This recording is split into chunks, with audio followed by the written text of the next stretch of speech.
Sesión. Y pues bueno, buenos días. Vamos a comenzar a trabajar nuestra sesión del día de hoy.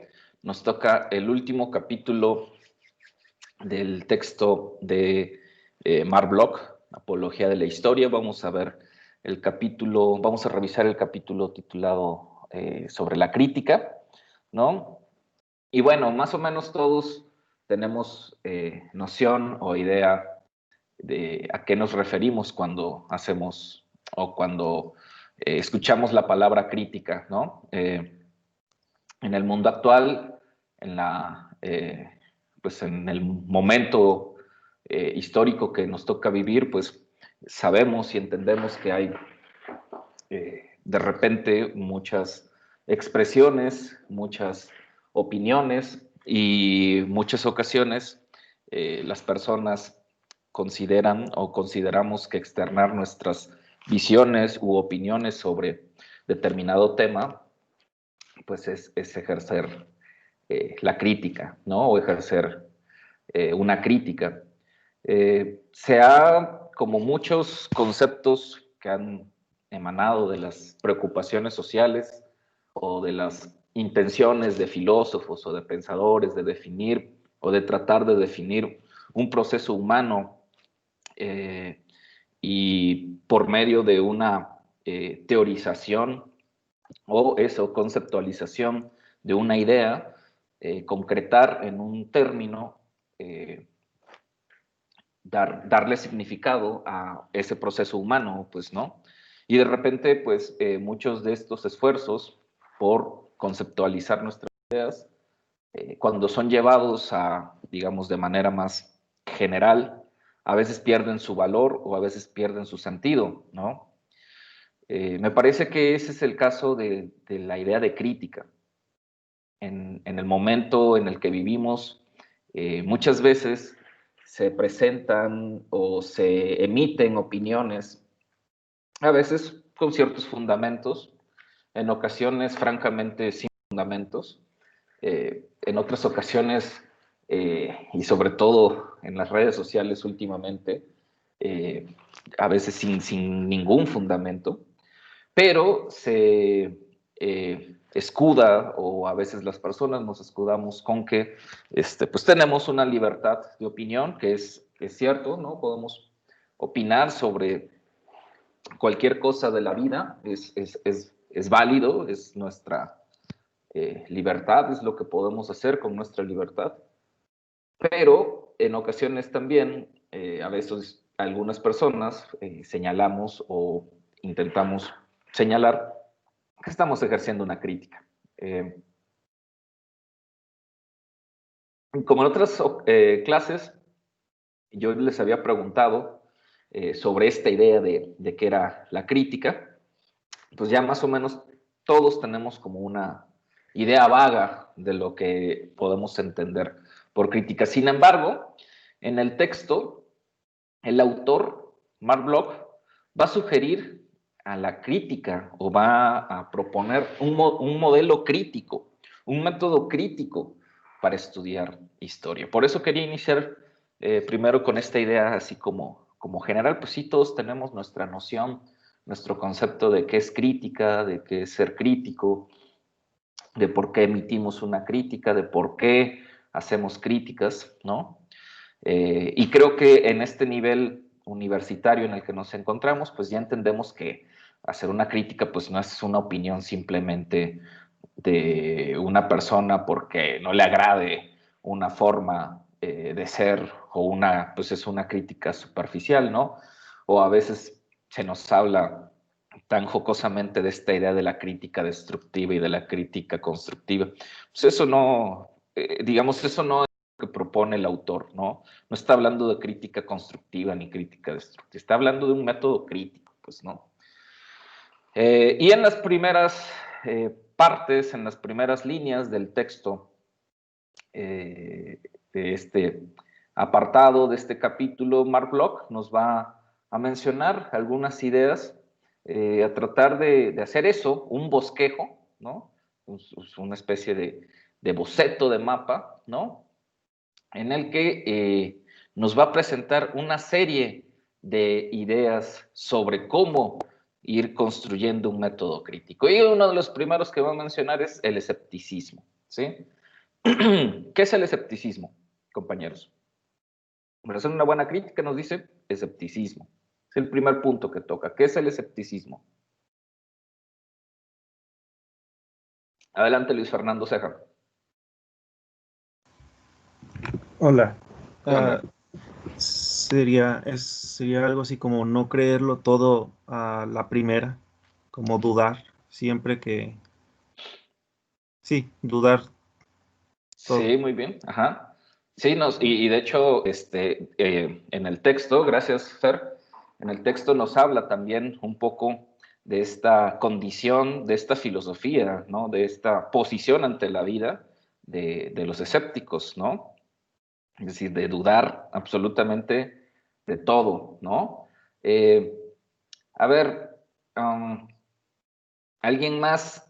¿Qué? Bueno, ahorita les voy a generar la pregunta así para todos, pero ¿sobre qué en este momento de la vida ustedes les genera escepticismo? ¿Qué cosas en este momento de su vida como estudiantes universitarios de la Ciénega, qué cosas le generan escepticismo a un estudiante de, universitario de veintitantos años en la región Ciénega? A ver, ¿está por aquí Ana Paola? ¿Está presente?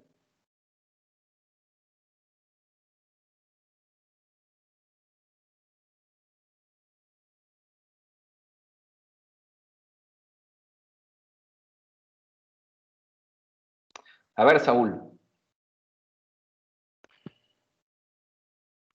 Mándeme.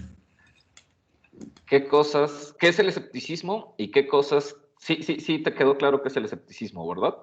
¿O Tengo no? entendido que es optar por no creer en algo o estar Ajá, desconfiado sobre algo.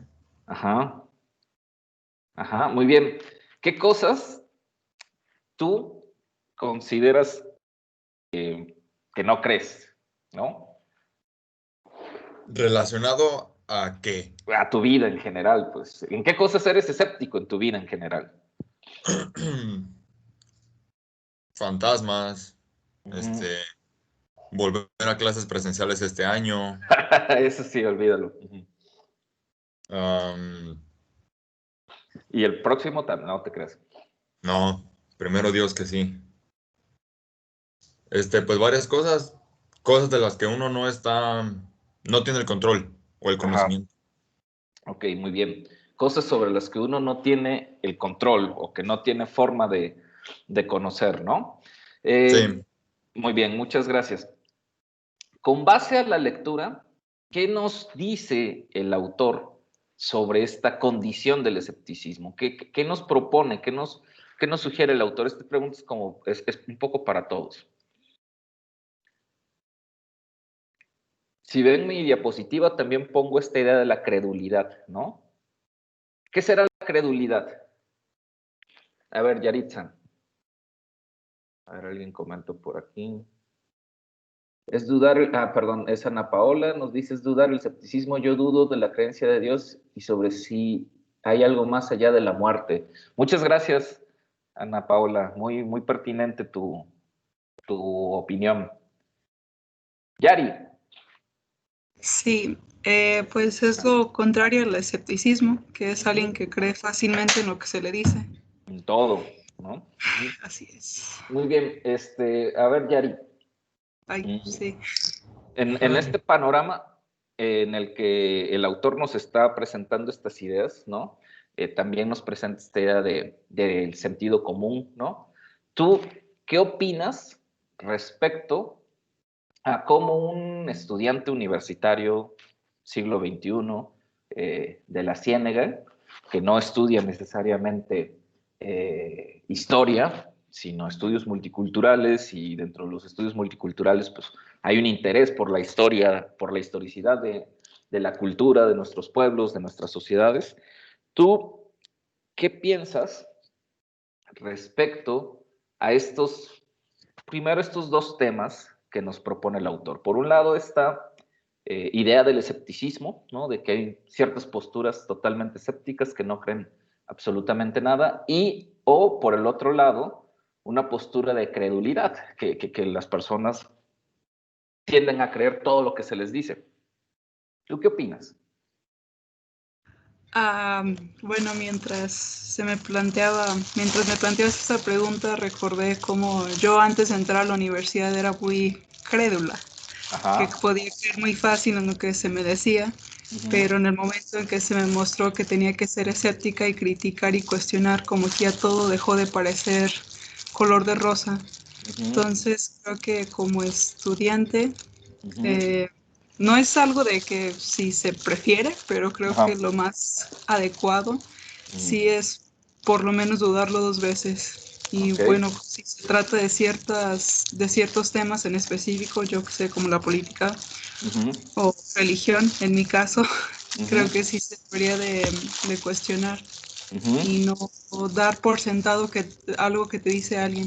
Y pues esta idea vinculada con todo lo que hemos estado revisando, que debemos de ver 2 veces. Y el autor, no me adelanto mucho, pero el autor pues menciona justamente esto, que Ajá. se debe de tener en mente un buen pensamiento crítico, valga la redundancia, y cómo puede haber datos falsificados. Creo que Ajá. ahorita más que nunca está a la orden del día estos datos falsos y hay Ajá. que estar conscientes también de estos datos en Internet más que nada, que es donde creo que sugiere la desinformación. Muy bien, muy bien. ¿Algo más, Yari, que nos quieres No, compartir? ahí Ok, ya terminé. muy bien, muchas gracias. Sí, muy puntual, muy interesante lo que nos dices. Y sí, parece, o en teoría parecería que en general la humanidad, los seres humanos tendemos a ser más crédulos, ¿no? A creer en muchas cosas, ¿no? Digo, muchos de nuestro pensamiento, de nuestras acciones, de nuestras prácticas humanas, se sustentan en creencias, pues, ¿no? En creer cosas sin necesariamente tener la fiabilidad o la confiabilidad, más bien, de que estas creencias son válidas, existen, etcétera, ¿no? Pero en gran medida, y por eso es terreno de la cultura, muchas de nuestras prácticas humanas están sustentadas en creencias, ¿no? Ya veremos adelante un poco esta cuestión de las tradiciones con Hobsbawm y cómo ahí están jugando también esta parte de las creencias. Pero por el otro lado también nos dice, bueno, hay cierta posición, por un lado un poco que es necesaria para las disciplinas, para las ciencias, ¿no? Del escepticismo, de dudar, pero también hay una posición extrema, ¿no? Que duda absolutamente de todo, ¿no? Entonces, por ahí, Mark Bloch nos plantea estas dos cosas, ¿no? El juego entre el escepticismo total y la credulidad total, ¿no? Los dos extremos. Y por el otro lado, el punto del sentido común, ¿no? ¿Qué es el sentido común?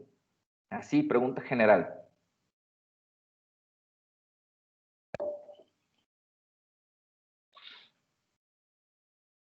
¿Qué es el sentido común, Maximiliano?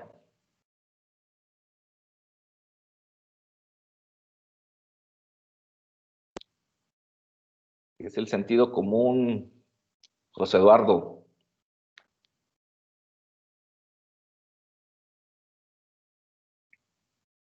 Abigail.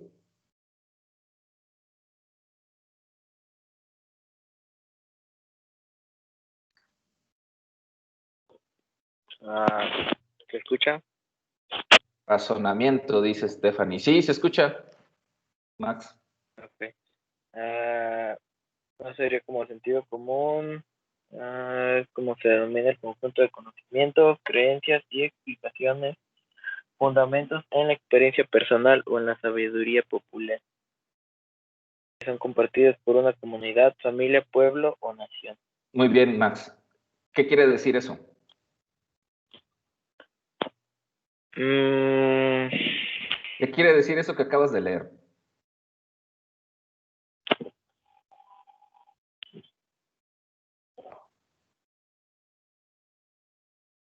que son como conocimientos, sabidurías que van pasando de generación en generación, no sé cómo decirlo, como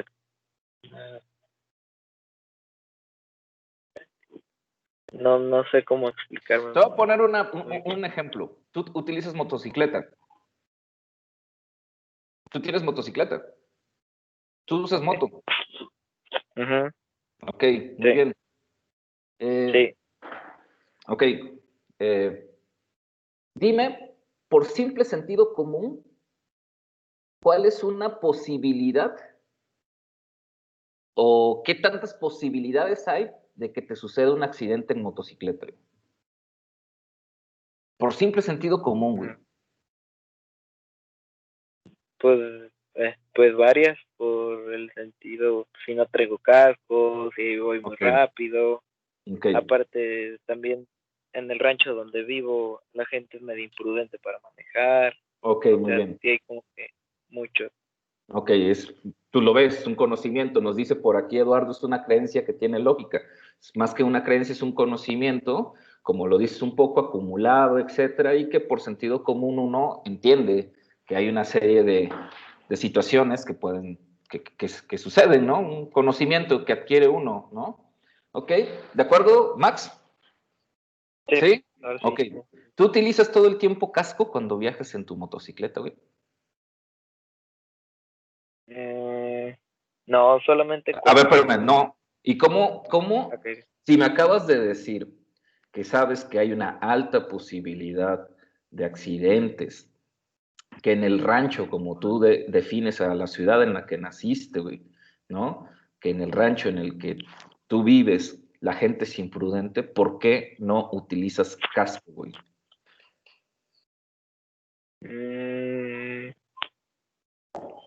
Porque le hago la galleta y no uso mi sentido común para protegerme. De acuerdo. Entonces, lo que nos dice el autor, ¿verdad? Es que ni siquiera, o sea, que en las condiciones humanas, ni siquiera el simple sentido común parece ser que tampoco es una forma de hacer una crítica, ¿no? Uno podría decir, no, pues por simple sentido común, pues la gente cuando va a viajar en una motocicleta, pues que sabe que hay un alto grado de una alta posibilidad de tener un accidente fuerte, ni siquiera por sentido común utiliza casco, ni siquiera por sentido común sabe que viajar en una motocicleta más de 2 personas, pues es poner en riesgo a los pasajeros, ¿no? Y máxime si llevas a un bebé de brazos, ¿no? Y máxime si no van 3 personas, van 4 o 5 personas y con un cilindro de gas, güey, ¿no?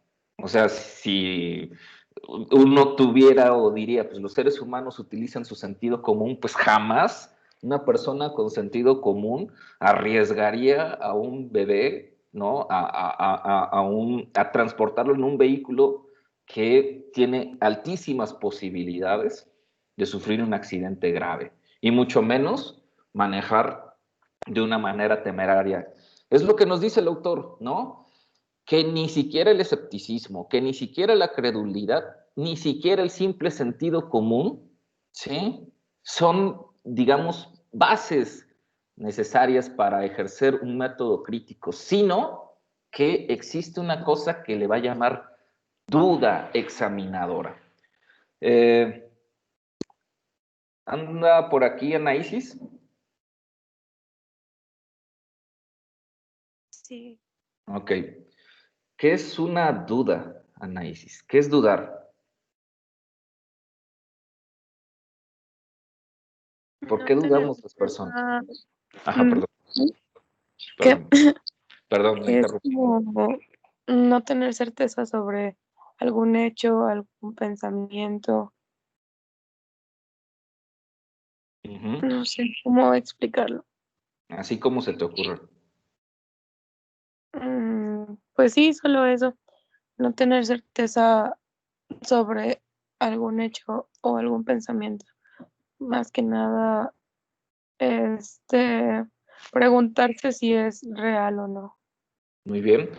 Por eso el autor habla de duda examinadora, de una duda que examina, de una duda que pregunta. Una cosa es simplemente que dudemos, ¿no? Podemos dudar de muchas cosas, podemos dudar de la fidelidad de nuestras parejas, podemos dudar de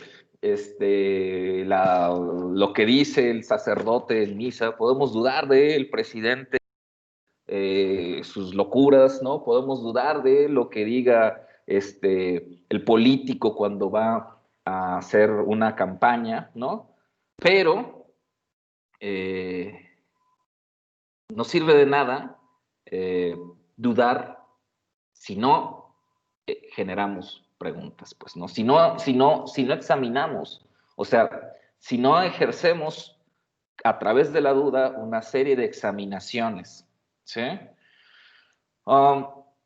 ¿Cuáles serán esas reglas que propone Marc Bloch que nos permiten hacer, digámoslo así, esta crítica o este método crítico?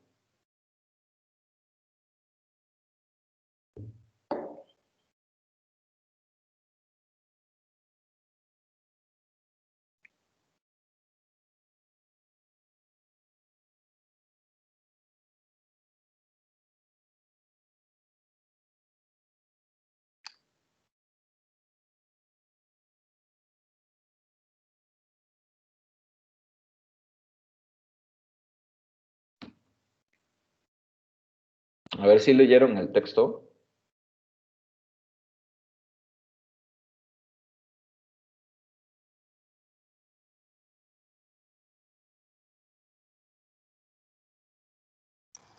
Sí. Ok. A ver, José Alberto, ¿qué opinas?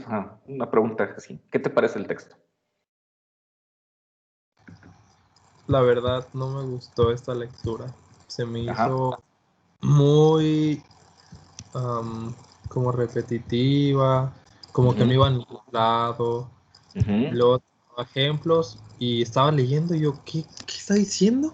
Y bueno, tenía que repetir el ejemplo porque sentía que no es muy claro en los ejemplos.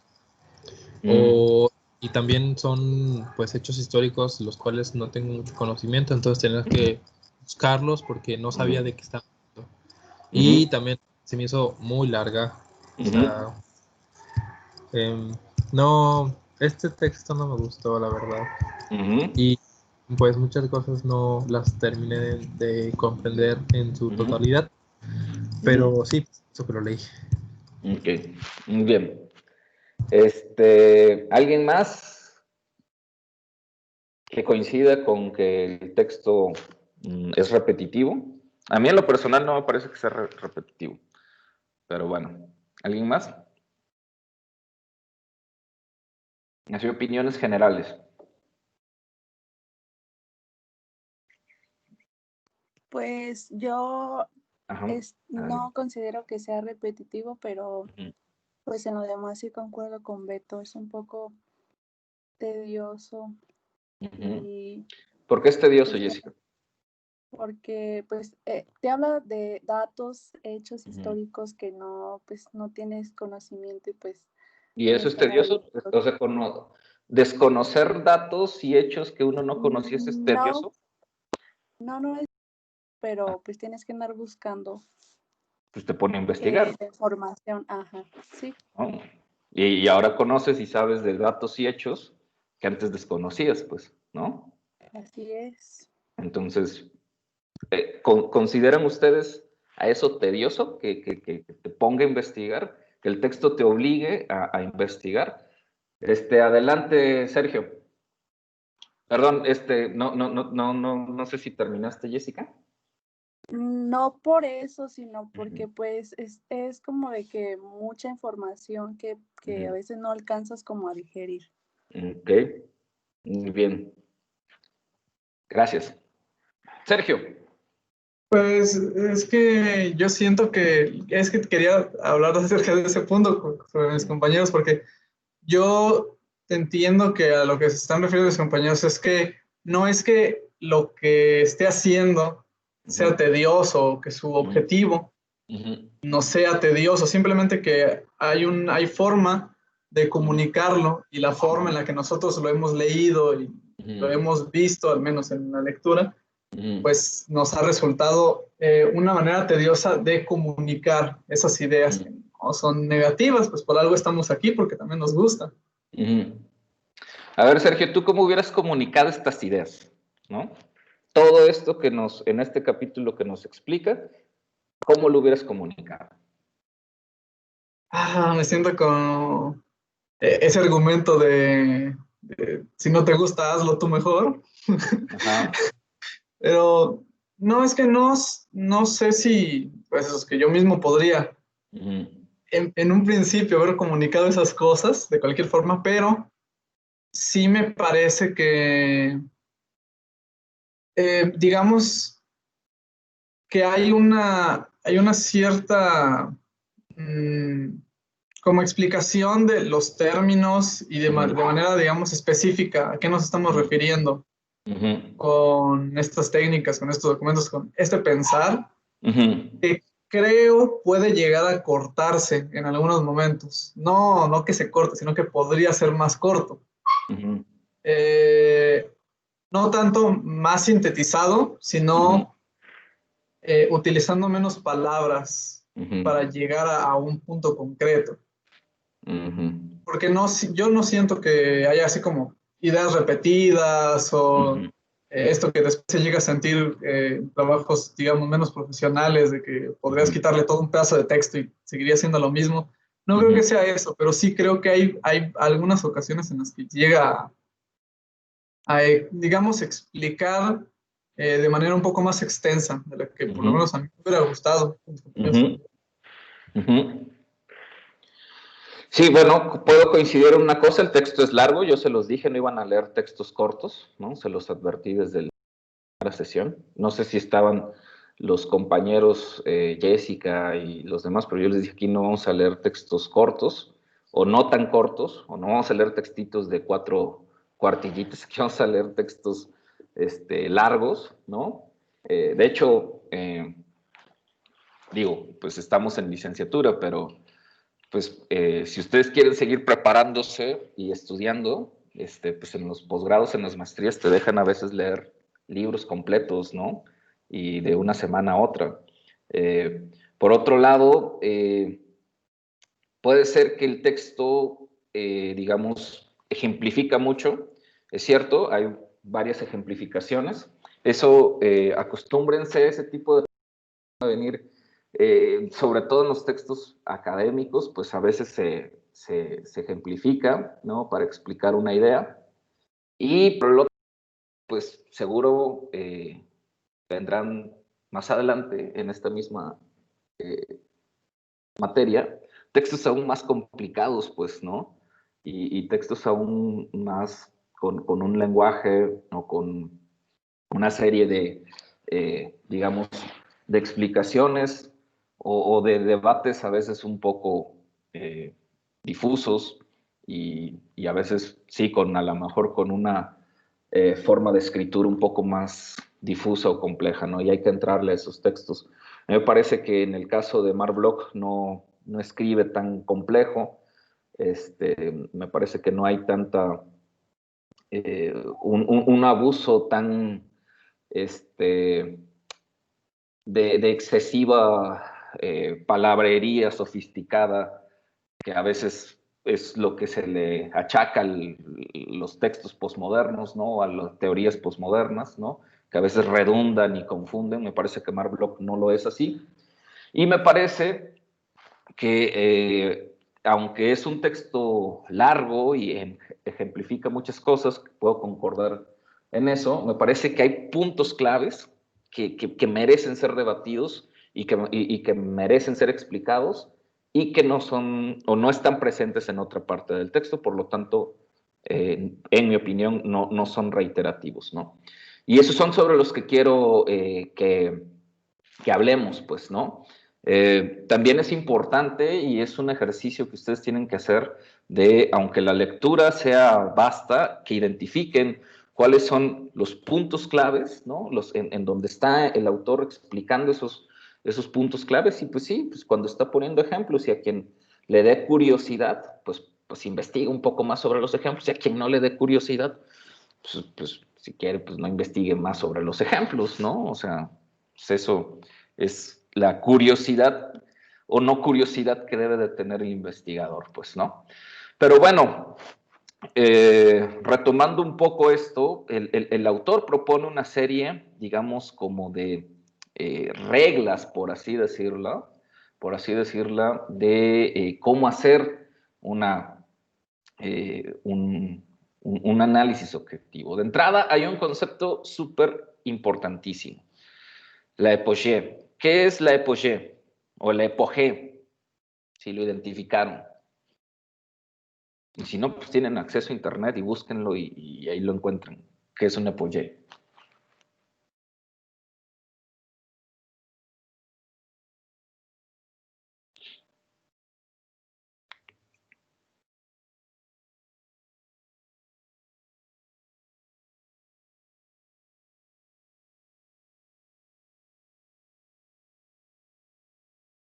Adelante, Yari. Tomé la palabra de investigar en internet. Ajá. Y en palabras breves nos dice que es un concepto que es originario de la filosofía griega, pero principalmente utilizada en la corriente escéptica, y que significa un estado mental de suspensión del juicio, un estado de la conciencia en la cual ni se niega ni se afirma nada. Y nos dice que para Husserl la epogée consiste en la puesta entre paréntesis, no solo de las doctrinas sobre la realidad, sino también de la realidad misma. Muy bien, eso que... Ajá, sí, adelante, Yari. Entonces ya, ahí acabé. Ok, lo que a grandes rasgos nos explica Yari es esta idea de poder suspender un momento nuestro juicio, ¿no? De ponernos un poco como la mente en blanco, ¿no? Pero para pensar, ¿no? Es decir, esta, digamos, duda examinadora de la que nos habla, en algún momento tiene que entrar a ese estado de epogée, ¿no? Es decir, ni el escepticismo total, ni la credulidad total, ni tampoco el simple sentido común, ¿no? Sino ese momento, digamos, intelectual, ¿no? Sino ese momento en el que uno está frente a las cosas y llega ese momento, esa pequeña pausa en la que dudas y en ese momento, en esos instantes, ¿no? Decides hacer o no hacer algo. No sé si ustedes han estado en un momento crítico de su vida, tan crítico que llega un momento en el que para tomar una decisión, primero tienen que meditarlo, ¿no? Y a veces, muchas veces, muchas personas se pasan mucho tiempo meditando sobre tomar una decisión y cuando toman la decisión ya se les fue la vida, ¿no? Ya se les fue el avión, como decimos, ¿no? O a veces algunas personas ni siquiera meditan nada, no dudan nada, solamente van y hacen las cosas, ¿no? Y a veces les sale bien, a veces les sale mal, ¿no? Pero a veces les sale mal y trae consecuencias y esa acción pues simplemente le genera muchos problemas, ¿no? Entonces, en un sentido, digamos, académico intelectual, cuando un investigador está frente a la realidad, está examinando la realidad, está dudando sobre la realidad, está dudando sobre los hechos, llega un momento en el que ese investigador está entre estas dos opciones de vida, ¿no? Entre sentarse a meditar todo el tiempo y esperar a meditar tanto las cosas que algún día encuentre una solución, ¿no? Y cuando encuentra la solución, pues ya alguien más se le adelantó. O aventarse al ruedo sin haber meditado nada y probablemente por azares del destino encontrar algo o errar totalmente, ¿no? Y tanto esta filosofía como este autor nos dice, pero espera, ese momento de la epogée es un momento clave en la crítica, ¿sí? Vamos a adelantar un poco más, ¿no? Y nos habla, ¿no?, de cómo criticar y cómo hacer esta crítica a los documentos, ¿no? Nos habla también de este concepto de tabula rasa. ¿Alguien había escuchado esta idea de la tabula rasa o de la tabla rasa?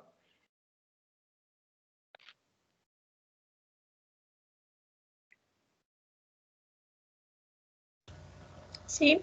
Adelante, Abigail. Pues es como lo dice una persona cuando quiere dar a entender que va a ser muy exigente y muy crítica para que se hagan las cosas o para que sucedan las cosas al pie de la letra, ¿no? Sí, aunque también el concepto de tabula rasa es cuando de repente estamos nosotros pensando, investigando, tenemos muchos documentos, tenemos muchas evidencias, tenemos muchos testimonios, pero de repente no encontramos un hilo o nos damos cuenta que esos testimonios, que esas evidencias no nos llevan a nada. Se hace tabula rasa, es decir, eliminamos todo eso y volvemos a iniciar, pues, ¿no? Yo aquí quisiera hacerles más que nada una serie o una pregunta, no tanto en el sentido académico, ¿no? Sino en el sentido un poco de vida, ¿sí? En realidad, para ustedes, ¿qué son las cosas realmente importantes para ustedes en su vida? No me refiero, o sea, no me refiero en términos académicos, ¿no? Sino me refiero así en general. ¿Qué son las cosas realmente importantes? ¿Qué es lo realmente importante para ustedes? La pregunta es general.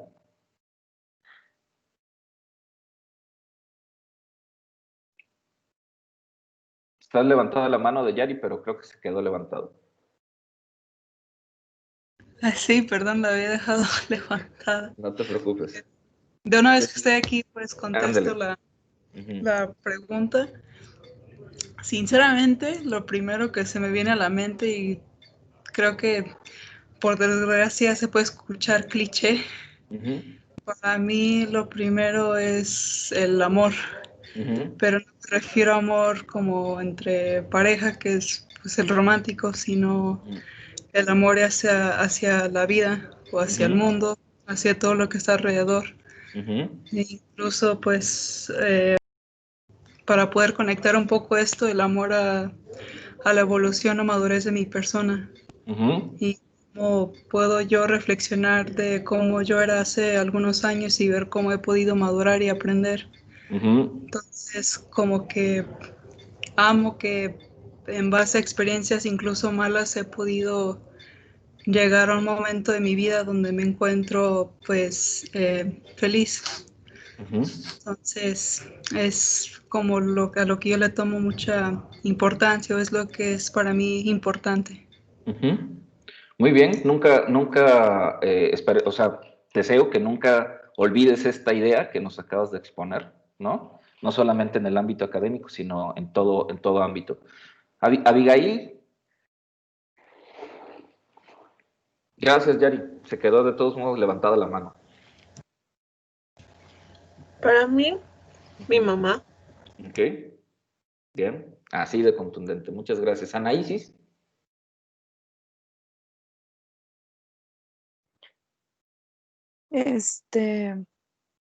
No sé. No hay nada con lo que tenga como... No, no. En este momento de mi vida no hay nada. No. Okay. Muy bien. Gracias. Ana Paola, Stephanie pueden contestar por el chat, igual José Eduardo. Beto.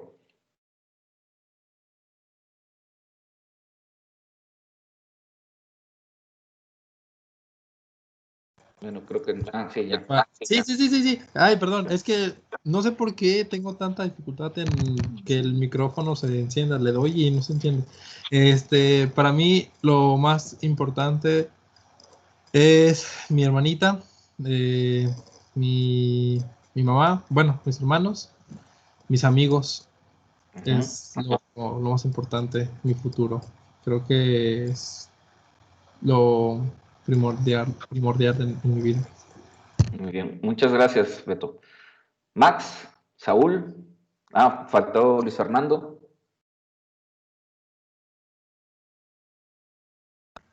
Hola. Hola. Pues,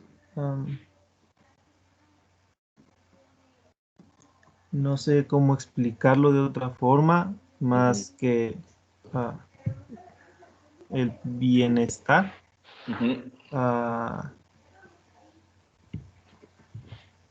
Sí, en general. O sea, no sé cómo explicar. Siento que suena muy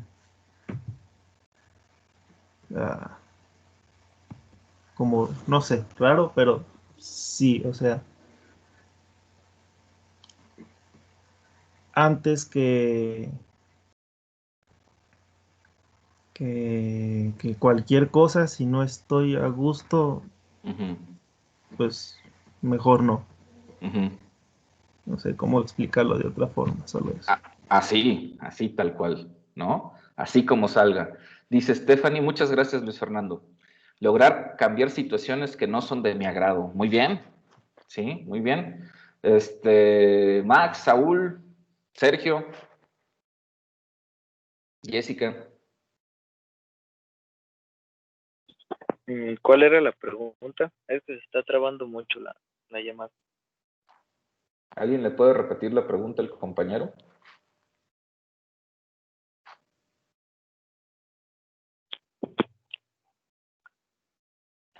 La pregunta, Max, si estás aquí todavía es, ¿realmente qué es lo importante para ti? No en términos así, para ti, realmente, ¿no?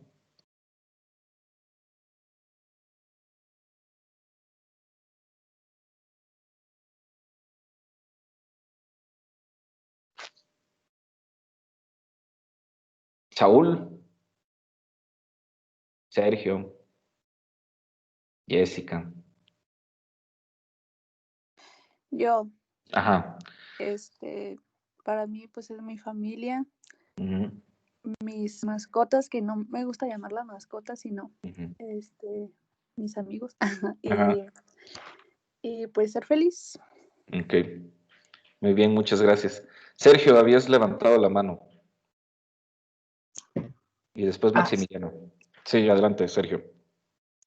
Pues es extraño, tuve una conversación, de hecho, ayer sobre eso con otra persona, sobre cómo no podíamos objetivizar lo que es ser feliz. Ajá. Porque para mí creo que concuerdo mucho con Luis Fernando Ceja, que tal vez cambiaría la palabra y no es a gusto, sino felicidad. O sea, siento que lo más importante es ser feliz, aunque suene como demasiado amplia la situación. Sí, sí.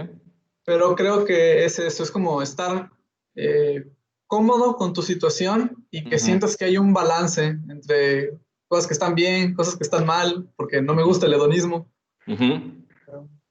Y creo que es eso, es como encontrarte en una situación en la que sepas que eres pleno. Es eso. Muy bien, muchas gracias, Sergio. Maximiliano había levantado la mano.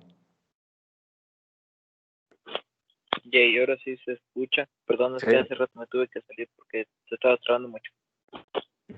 La pregunta era qué era lo más importante en mi vida, ¿verdad? Sí, más o menos así. ¿Qué es lo que realmente consideras creo que lo más importante?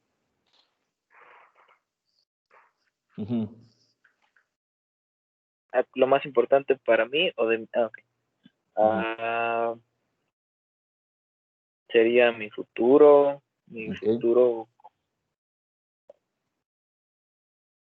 ¿qué más podría ser? Como el estar bien con mi familia, tener una estabilidad emocional, económica,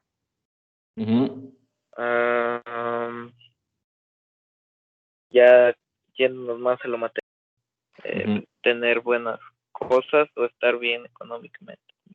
Ya pusiste muchas cosas, cara. Y como ir creciendo, como en estos aspectos, como ir madurando y aprendiendo más cosas. Muchas gracias, Max. Dice Ana Paola, lo importante para mí es mi familia y cumplir mis metas planteadas. Yo les voy a poner y les voy a hacer otra pregunta, que tampoco nada tiene que ver con la clase. Para todos, pues, ¿qué están haciendo aquí? ¿No? ¿Qué estamos haciendo aquí? O sea, ¿por qué estamos aquí? Me refiero en este momento, ¿no? O sea, ¿por qué tenemos que estar aquí frente a una computadora, yo hablándole a una computadora, ustedes teniendo 1000 dificultades para poder entrar por un dispositivo, el que sea, ¿no? Obviamente sabemos por las condiciones que pasamos, pero aunque estuviéramos en el salón de clase, preguntaría, pues bueno, ¿qué hacen aquí? Pues, ¿no?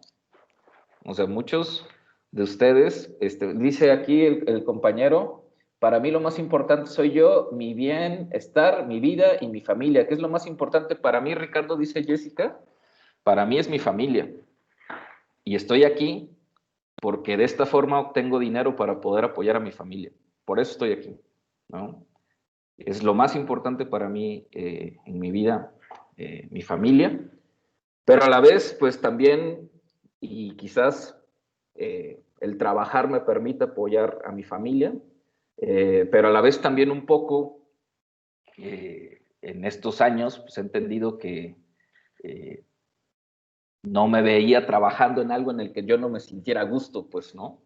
Honestamente disfruto este trabajo porque, pues, la verdad sí me gusta compartir lo poco que sé y sí me gusta investigar, la verdad, me llena, me apasiona, me encanta hacer documentales, me encanta estar entrevistando a las personas, me disfruto enormemente esa posibilidad y estar en esta universidad me lo permite. Honestamente, no me veo en otro tipo de trabajo, no me veo haciendo otro tipo de cosas, odio las oficinas, y la verdad, no muy pocas veces ha pasado por mi cabeza de repente estar en otro lado, ¿no?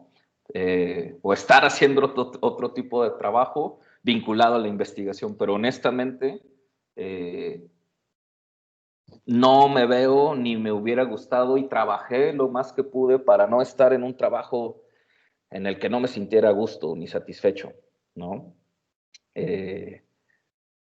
Y todavía sigo trabajando por eso, pues, ¿no? Porque para mí lo más importante, como lo dije, es mi familia, la gente que me rodea, la gente a la que amo, eso es lo más importante para mí en mi vida y después, pues esto que me apasiona hacer, que me permite poder darles a mi familia un poco de apoyo económico que tanto me han dado a lo largo de mis años. No sé si respondí con eso, Jessica, tu pregunta, pero lo que voy con todo esto es a esto que nos dice Marc Bloch. No crean que era una pregunta nada más para salirnos del paso, ¿no? Lo que nos dice Marc Bloch es que esta duda racional o esta idea de dudar, ¿no? Nos dice Marc Bloch, ha surgido en diferentes seres humanos, ¿no? Ha surgido en diferentes momentos, ¿no? Porque los seres humanos nos cuestionamos las grandes verdades, ¿sí?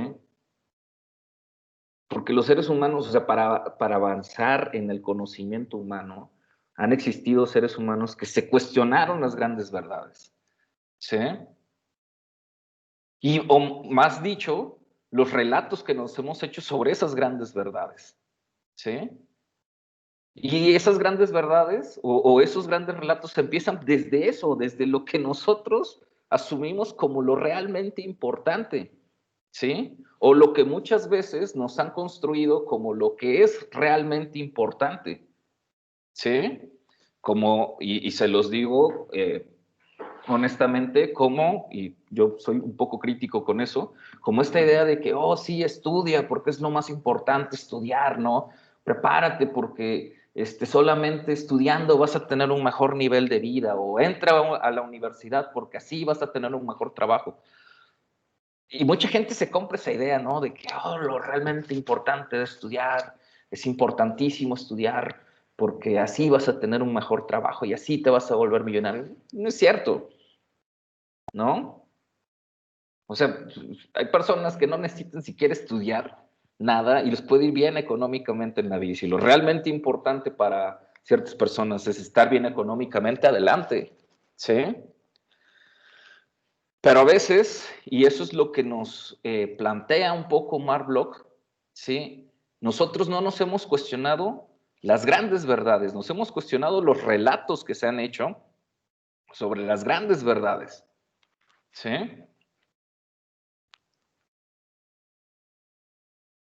Quizás en mi parte académica, porque hablamos un poco de la vida, en mi parte académica,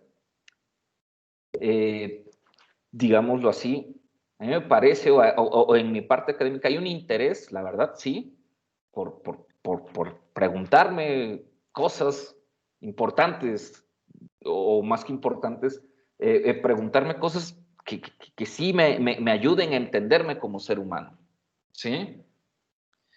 Y lo que nos plantea Mark Bloch, ¿sí? Es este paso metódico, por así decirlo, de simplemente tener esta duda general, esta duda racional sobre esos grandes relatos, ¿no? Y cómo pasar ahora de dudar de ellos, pasar a interpretarlos, ¿sí? Y nos dice o nos da un par de sugerencias, ¿no?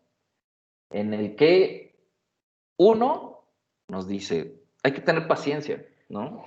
O sea, cuestionarnos sobre las grandes verdades no se va a resolver de la noche a la mañana, pero sí hay que tener ese don de la paciencia académica, ¿no? Pero no nada más es simplemente esperar, es trabajar, ¿no? Es seguir trabajando, es seguir investigando, es seguir preocupándose, es seguir preguntándose, ¿no? Y nos dice el autor, el problema también a veces es que a veces los propios investigadores, entre los que yo me sumo, ¿sí? Caemos en una rutina tal, en una rutina académica tal, que ya no nos preguntamos más cosas. O que ya no nos sorprendemos con las cosas, ¿sí? Y por eso esta cita, así súper importantísima, y que la traigo aquí a la sesión, nos dice Mark Bloch, pues dice, pues es que no hay peor despilfarro, ¿no? Que ser una persona erudita, con vastísimos conocimientos, ¿no? Cuando esos vastísimos conocimientos giran sin sentido, pues, ¿sí? Yo sé que esto parece una empresa un poco abrumadora, ¿no? Pero, aquí ahora sí ya en términos académicos, pero una empresa académica o una empresa intelectual debe de estar a la altura de esos verdaderos motores que tenemos nosotros en nuestra vida esencial, ¿sí? En nuestra vida, o esta pregunta que les decía, ¿realmente qué es lo importante para nosotros? ¿No? Pues mi familia, el amor, la amistad, estar bien, lograr mis metas, etc. Bueno, con esa misma, digamos, y cada uno de ustedes lo sabrá cómo lo hace, pero con esa misma dedicación que uno le pone para que eso que es realmente importante se logre o lo podamos lograr, ¿no? Pues me parece que eso es un poco la invitación que nos hace Mark Bloch, ¿no? Dice, sí, pues, ¿de qué nos sirve conocer muchísimo? ¿De qué nos sirve aprender muchísimo? ¿De qué nos sirve tener muchísimo conocimiento si esa erudición está girando sin sentido? No hay un sentido hacia dónde se lleve todas esas inquietudes. Es decir, es regresar del apogeo, ¿sí? Ahora bien, y aquí me parece que a lo mejor podemos abrir más el debate, ¿no? El punto 2 en el que nos habla sobre toda esta idea de mentiras y de errores en la investigación histórica. ¿Qué me pueden decir de estos puntos? ¿Qué nos señala el autor en esta parte?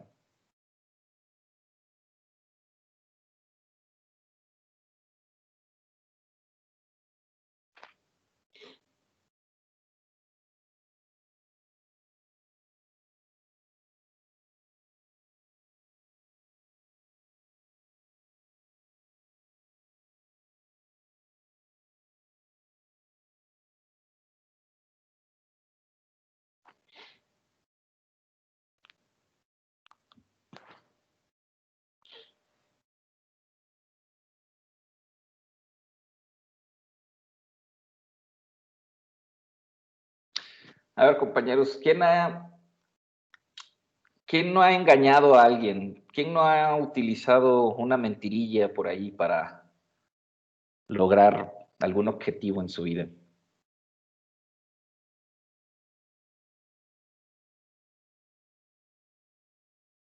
¿Quién de ustedes es tan honesto que jamás ha dicho una mentira en su vida?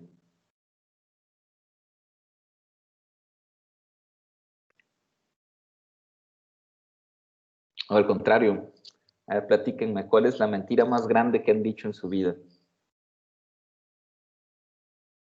Vamos a empezar ahora de abajo para arriba. Jessica, ¿cuál es la mentira más grande que has dicho en tu vida? Ah, caray, pues no me acuerdo, pero podría ser que les dije a mis papás que iba a ir a un lado y pues al final me fui a otro. Ajá. Es lo que recuerdo más grande. Muy bien. Gracias. Yari, ¿cuál es la mentira más grande que has dicho en tu vida? Es que sí se me ocurre algo, pero siento que es bastante personal. Ah, ok, está bien, no lo digas, pues. Pero no se me ocurre a la vez otra cosa. Okay. Solamente se me ocurre por el momento como las mentiras clásicas a los padres. Pues para poder salir a algún lado. Ok, para que también no crean que es una cuestión personal, yo te les voy a contar la mentira más grande que he dicho en mi vida, es una cuestión mega personal. Hace algunos años, ya varios años, fui en una ocasión a Real de 14 y me detuvieron como con 1 kilo, 1,5 kilos de peyote más o menos, ¿no? Y me encarcelaron, ¿no? Porque pues es una cosa que está supuestamente prohibida, ¿no? Solamente los wixárikas pues sí tienen autorización totalmente de consumir esta planta sagrada, ¿no? Entonces me encerraron, yo, si no es por esta situación, no estaría aquí, ¿no? Estaría encerrado en una cárcel de San Luis Potosí pagando el crimen de consumir alucinógenos. Y el chiste es que, pues bueno, los policías lo que querían en realidad era dinero, ¿no? Entonces hablé a casa de mis padres, pues en ese tiempo, pues, yo no traía teléfono celular, tuve que pedir, ¿no? Lo de la llamada. Obviamente me dieron una madriza los policías cuando me detuvieron. En ese tiempo traía el cabello muy largo, me agarraron del cabello, me dieron una santa madriza que jamás se me va a olvidar. Y total, el chiste es que le hablo a mi mamá y lo primero que se me ocurre es cómo le voy a decir a mi papá y a mi mamá que me detuvieron por andar de adicto, de drogadicto, ¿no? Entonces, pues les dije que habíamos atropellado a una persona, que íbamos con unos amigos, que habíamos tenido un accidente, que habíamos atropellado a una persona, que estaba en la cárcel y que me estaban pidiendo 5,000 pesos para poder salir de la cárcel. Entonces, pues imaginen la preocupación de mis padres. Pues afortunadamente tenían el dinero, lo consiguieron, y cuando mi madre lo fue a depositar a Electra, le decían, porque apenas estaba iniciando toda esta cosa fea del México violento, le decían a mi madre pues que no depositara, que seguramente era un fraude, etcétera, un engaño, ¿sí? Y mi mamá, pues, conocía perfectamente bien mi voz, decía, no, pues sí, sí es mi hijo, depositó el dinero, pues ya me liberaron y pues ya, ¿no? El chiste es que, bueno, pasaron, no sé, como 2 días porque me quedé absolutamente sin ningún clavo y para poder regresar a mi pueblo, a Tuxpan, pues me aventé una odisea de casi día y medio, 2 días de camino, entre pidiendo raite y todo, pues llegar a casa. Se imaginarán ustedes, ¿no? Todo, después de venir del desierto, el cabello todo sucio, 2, 3 días sin haberme bañado. Y pues ya, ¿no? Llego a casa y mi madre, bien linda, me recibe, me abraza, me da un beso y me dice que quiero de cenar y me prepara la cena, ¿no? Y ella jamás cuestionó mi verdad histórica, ¿no? El único que la cuestionó fue mi padre y me dijo, cabrón, yo no creo nada de lo que me has dicho, absolutamente nada de lo que me has dicho. No te voy a preguntar qué es, lo único que te voy a pedir es que te cortes ese maldito cabello. Y entonces, para poder salvaguardar mi mentira, sacrifiqué mi cabello. Y bueno, ya ha pasado el tiempo y hace algunos años, pues ya le confesé a mi padre qué es lo que había pasado. Pero, digamos, esa mentira fue la más grande mentira que me he aventado, que surgió, ¿no? Y que en gran medida fue un poco para salvarme el pellejo, pues, ¿no? No sé si alguien más quiera compartir sus mentiras más grandes, quien quiera compartirla adelante, quien no, pero a lo que voy con esto de las mentiras y los errores en la historia, por cierto, bueno, esto va a quedar grabado, espero que no vaya a generar algunas repercusiones o problemas esta gran mentira que acabo de confesarles, pero el asunto es que el autor nos plantea cómo dentro de la historia, ¿sí? Y evidentemente dentro de la historia cuando han pasado ya muchos años, cuando han pasado ya, cuando los documentos, cuando examinamos los documentos, sobre todo de épocas muy pasadas, ¿no?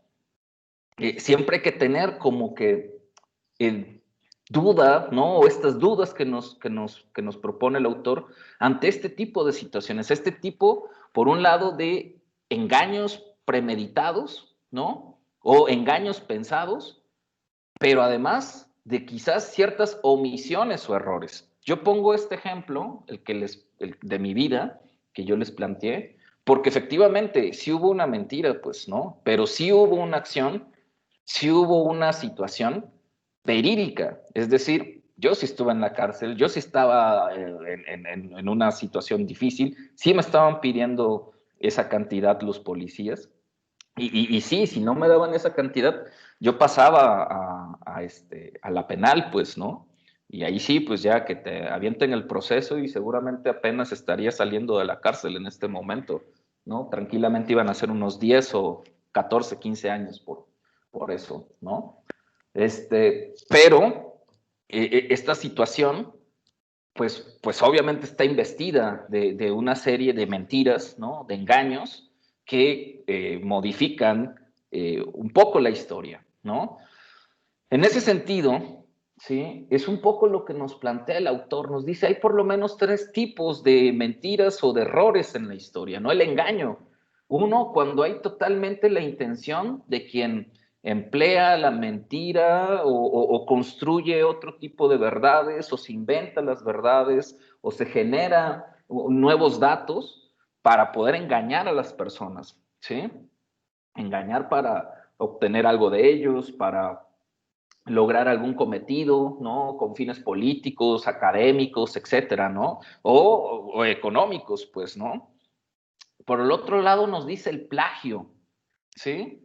¿Qué es un plagio? Pues si no es robarse las ideas de alguien más y presentarlas como propias, ¿sí? Y nos dice el autor, no, pues en el siglo XVI, en el siglo XIV, muchos de estos escritores que tenían como tema las biografías de los santos, ¿no?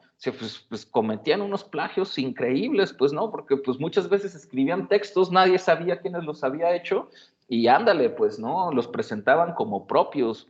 Y de hecho, ahí el mismo autor nos ya empieza a sugerir una serie de formas de cómo podemos combatir esta cuestión de estos engaños, ¿no? De estos plagios, ¿no? Como podría ser el aparato crítico, contrastar las fuentes, revisar los documentos, etcétera, ¿no? Por otro lado, nos dice el fraude, ¿no? Es decir, una serie de propósitos, de ideas, ¿no? O de escritos, o de documentos, o de investigaciones, ¿no? Que a lo mejor pueden estar tratando un tema real, a lo mejor pueden estar tratando un tema verídico, ¿sí? Pero que en el fondo tiene intención, o está la intención, no necesariamente por omisión, sino con la intención, ¿no? De hacer un fraude, ¿sí? Por ejemplo, hay muchas, bueno, les voy a platicar otra anécdota, esto le sucedió a un amigo, ¿no? De un cronista, o bueno, un pseudocronista, pues, ¿no? Que según él había encontrado un documento del siglo, de finales del siglo XVI, más bien era de mediados del siglo XVII, ¿no? En el que en este documento, que pues se veía ya un documento antiguo, etcétera, señalaba este personaje, señalaba esta persona que ese documento antiguo, en ese documento antiguo había encontrado el origen de una mítica localidad, ¿no? Que nadie más había identificado ni encontrado, ¿no? Y este pseudocronista, pues, se había estado haciendo, pues, medianamente famoso porque él afirmaba que había encontrado ese documento del mito fundacional de su población, ¿no? Hasta que con el paso del tiempo llegó un historiador, un poco más, ¿no? Un historiador, ¿no?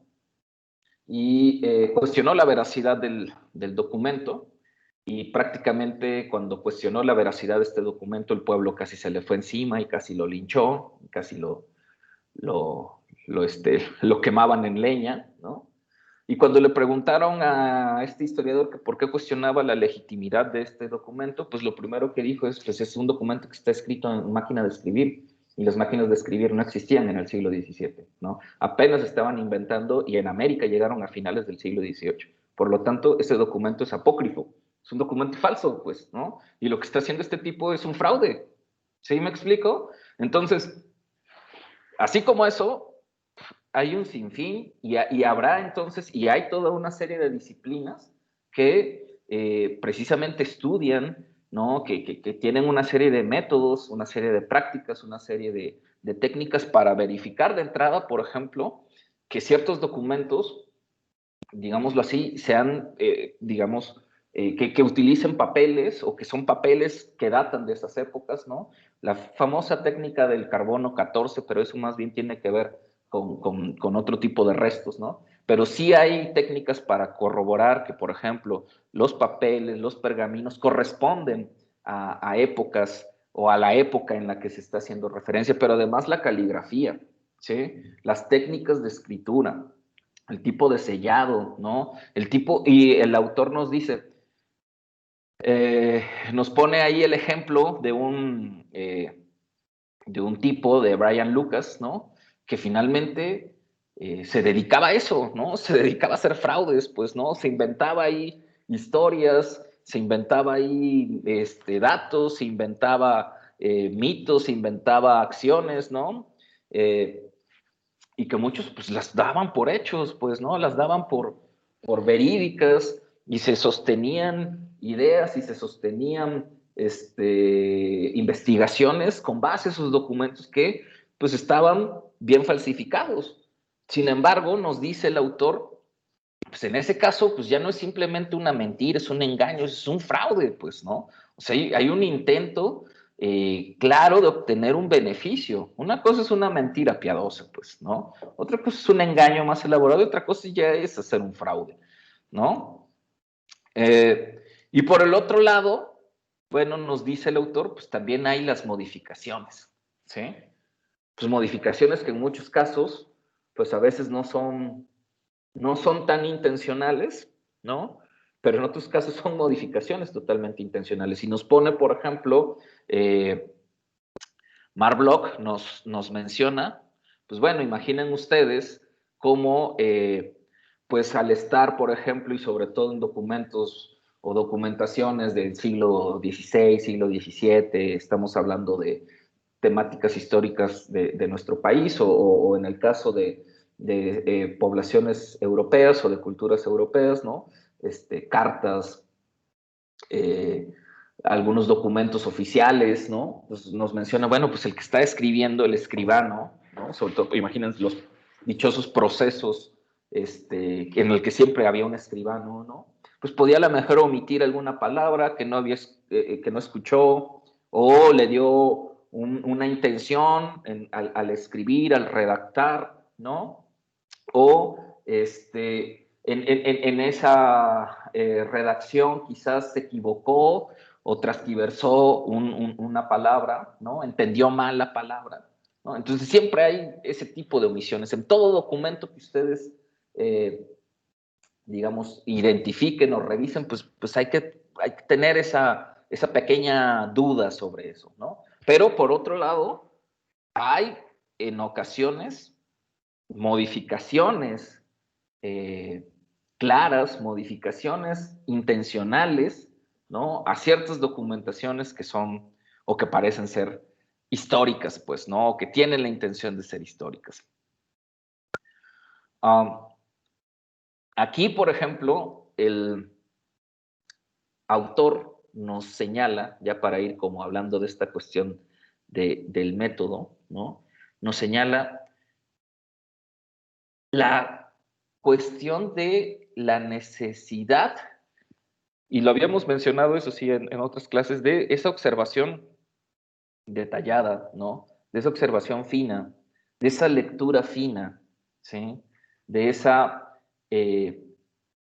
capacidad o de esa cualidad que debe de tener el investigador de sorprenderse, ¿no? Nos dice el autor, lo que pasa es que a veces uno está tan familiarizado con las cosas que ya no observa nada, que ya nada le llama la atención, que ya nada le destaca, que ya nada le dice, pues, ¿no? Y ahí es en donde el autor sentencia y hace su crítica durísima a estos historiadores, llamémoslo así, tradicionalistas, que pues simplemente dan por hecho que lo que el documento dice, lo que el documento señala, pues es totalmente verídico, ¿no? Y Mark Bloch dice, no, hay que cuestionarlo, ¿no? Hay que ver cuáles son esas pequeñas o esas pequeñeces, esas sutiles cosas, ¿no? Que uno, por estar tan contaminado de la lectura, por estar tan endiosado con la época, por estar tan enamorado del tema de investigación, pues ya no identifica, ¿no? Porque ya no ve. Llega un momento en el que sí, efectivamente, uno se ciega con las cosas, ¿no? Y ya no observas, ya no observas finamente, ¿no? Y aquí hay otro punto que me gustaría tocar, que me gustaría plantear, y que es, bueno, ok, sí, parece ser que todos los documentos de la historia no son objetivos, que efectivamente sí, los testimonios, porque también nos habla de los testimonios, ¿no? De las entrevistas, etcétera, pueden estar falseados, o que en ocasiones los testimonios o los testigos pues no recuerdan los hechos de manera súper puntual, ¿no? O pues hay intencionalidades y hasta modificaciones en los recuerdos de las personas, ¿no? Y las personas pues muchas veces omiten cosas, omiten detalles, ¿no? Para justificar, ¿no? Y para a veces pues hacer más atractiva la historia de vida o la participación de una persona en un hecho, ¿no? Un poco mi mentira va de ese lado, ¿no? O sea, yo omití muchísimas cosas, ¿no? Pero eso, imaginen ustedes, cuando entrevistan a alguien, cuando observan a alguien, cuando leen el testimonio de alguien, pues habrá que preguntarse ese tipo de cosas, ¿no? O sea, ¿qué tanto la persona nos está omitiendo cosas, qué tanto la persona cuando está relatando las cosas, pues está construyendo un relato, ¿no? Pues sí, a lo mejor medianamente de sus recuerdos, pero en muchas ocasiones, pues con un poco más ficcionales, un poco más inventivas, y con la intención eso, de que se vuelva más atractiva el relato y la vida de las personas, ¿no? Por eso los historiadores tradicionalistas luego le tiraban tanto a esta onda de las biografías o de las historias de vida, ¿no? Pero hemos entendido que pues no va por ahí necesariamente, no entendemos que las personas, pues sí, nos construimos nuestras películas, pues nos construimos nuestros relatos, ¿no? Nos inventamos nosotros nuestra propia historia, y en nuestra propia historia nosotros, en no pocas ocasiones, pues somos el héroe, pues no es sobre nosotros, sobre quien gira la historia. Y un poco eso es lo que nos dice Marc Bloch. Hay que tener, hay que considerar eso, ¿no? Y por eso él propone esta idea de una lógica, de un método crítico, ¿no? Es decir, ese método crítico debe de seguir una serie de principios, ¿no? Una serie de, digamos, por llamarlas no reglas, pero sí de principios, ¿no? Y nos dice una cita literal en la página 120, la crítica del testimonio siempre será un arte lleno de sutilezas, ¿sí? Porque trabaja sobre realidades psíquicas, es decir, sobre realidades mentales, pero también es un arte racional que descansa en la práctica metódica de algunas grandes operaciones de la mente. No sé si esto ya lo había dicho Marc Bloch en otra parte de las que hemos leído, yo estoy convencido que no. Pero aquí lo que nos está sugiriendo Marc Bloch, ¿sí? Es eso, son principios metodológicos de cómo trabajar, lo podemos decir para los historiadores, pero creo que es en general para las disciplinas, en general sociales, ¿no? Aunque creo que se puede extender los principios a otro, no como receta de cocina, pero sí creo y pienso, más bien, más que creer, pienso que estos principios ustedes los pueden utilizar en sus trabajos de investigación, que, tanto los de tesis como los que van a hacer o van a desarrollar en esta materia, ¿sí? Una crítica que debe de entender que el testimonio es un arte lleno de pequeñeces, ¿sí? Lleno de subjetividades, ¿sí? Que el testimonio, sea este documento, sea esta entrevista, sea una película, sea una canción, sean cartas, sean poemas, la forma en la que ustedes obtengan esos testimonios es ustedes lo sabrán, ¿sí? Pero el testimonio está cargado de esas sutilezas, porque así es la vida, pues, porque así es la realidad mental, ¿sí? Con sus engaños, con sus trampas, con sus mentiras, con sus discursos, pues, ¿no? Porque sí somos los seres humanos, ¿sí? Porque nos inventamos cosas, porque queremos quedar bien con las demás personas, porque queremos ser el eje de la historia, ¿no? Y pues por eso inventamos documentos o nos creamos mitos o creamos leyendas, etcétera, ¿no? Ahí está, ¿no? O sea, Marc Bloch nos está diciendo, no hay de otra, carnal. Las cosas son así, pues, ¿no? O sea, los testimonios van a estar cargados de eso, ¿no? Pero también nos dice, es un arte racional, ¿sí? Es decir, que apela a la razón, a principios de racionalidad, ¿sí? Que descansan en ciertas prácticas, no está diciendo en tantas prácticas, en ciertas prácticas, ¿sí? Que tienen que ver con una operación mental. ¿Estamos? Y tienen que ver con una capacidad intelectual, ¿no? Del investigador, que tiene que ver con su capacidad intelectual. ¿Sí? Básicamente lo que nos está diciendo es una dialéctica entre arte y ciencia, ¿no? La investigación histórica, pero me parece, la investigación en términos contemporáneos, es una dialéctica perfecta, un romance perfecto, un amor perfecto entre arte y ciencia, ¿sí? Entender la humanidad, entender los problemas sociales, entender los problemas históricos, nos propone Marc Bloch, eso lo hace hace casi 70 años, pues, una serie de propuestas que apenas hoy algunos están proponiendo o pensando, ¿no? O sea, el arte y la ciencia como dos formas de preguntarnos sobre la vida. Y nos da, digamos, por lo menos 3, llamémosle así, lecciones, ¿no? De cómo operar o de esos grandes métodos, pues, ¿no? El primero nos dice, nunca se interpreta un documento sino insertándolo en una serie cronológica. Es decir, nuestro testimonio, documento, película, entrevista, fotografía, lo que ustedes hayan encontrado como fuente de información para estudiar su fenómeno histórico, tiene que estar ubicado en tiempo, ¿sí? No podemos ubicar las cosas fuera del tiempo. Las cosas tienen un momento de hechura y un momento de finalización. Por lo tanto, nuestra primera operación metodológica es ubicar nuestro problema en el tiempo. Después nos dice la confrontación. Segundo, hay que confrontar nuestros testimonios con otros testimonios, con otros documentos. No podemos comprarnos la idea de porque entrevistamos al hermano de Lázaro Cárdenas o al hermano de Cuauhtémoc Cárdenas, ya es más que suficiente para entender lo que pensaba Cuauhtémoc Cárdenas. Es un error, es un graso error, ¿sí? Tenemos que tener otras fuentes, tenemos que tener otros documentos, ¿no? Y contrastarlos. Un documentito no nos va a solucionar, un testimonio nada más no nos va a solucionar una investigación histórica, ni una investigación de tesis, menos.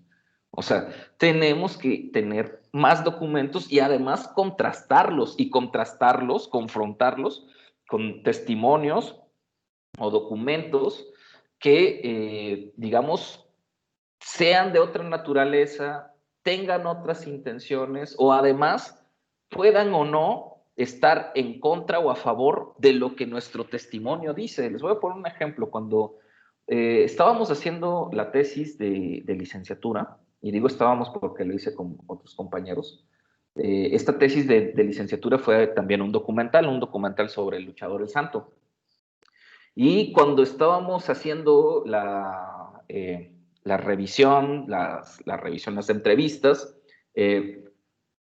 realizamos una entrevista con un señor que era un super mega aficionado a la lucha libre, Telésforo, se llamaba este señor, ya falleció. Y entonces le preguntamos sobre una lucha importantísima que tuvo el Santo, la lucha más emblemática de máscaras, Santo contra Black Shadow. Y él nos afirmaba que había estado presente en la arena y nos narró cómo estuvo en la arena y nos contó súper padrísimo cómo estuvo en la arena, ¿no? Y nos describió toda la función, ¿no? Y el cuate que dirigía el documental, yo le dije a este compa, ¿sabes qué onda? Algo no cuadra. Algo no cuadra porque la lucha fue en 1952 y este señor, pues cuando lo entrevistamos, pues le pedimos que nos dijera dónde había nacido, en el año en el que había nacido. El asunto es que para 1952, él si acaso tenía 6 años o 7 años, pues, ¿no? Entonces yo le dije, no, algo no cuadra, güey, porque no pudo haber estado presente en la lucha libre, no permitían la entrada a los niños. Y dice, bueno, no vamos a cuestionar si dice o no dice la verdad, si él se acuerda, pues está padre, ¿no? La descripción, cómo lo hace, quizás lo vio en la televisión, etc. Bueno, va. El asunto es que había un detalle súper importantísimo en su narrativa. Él, y eso finalmente sí se quitó, él aseguraba que este luchador, el Santo, había ganado con una llave que se conoce como llave de a caballo, y al contrastar la fuente, es decir, el testimonio, con los documentos que teníamos, es decir, con revistas que habían narrado, que habían al otro día publicado, pues el resultado de la lucha aseguraba que el Santo había ganado con otro tipo de llave, con un conteo, ¿no? Y no solamente era una revista, sino lo aseguraba la revista y 2 o 3 periódicos. Si nosotros nada más hubiéramos confiado totalmente en los testimonios, en las entrevistas, ¿sí? Si nosotros como investigadores únicamente hubiéramos trabajado con los testimonios orales, ¿no? Muy probablemente ese documental hubiera incurrido en un graso error, en afirmar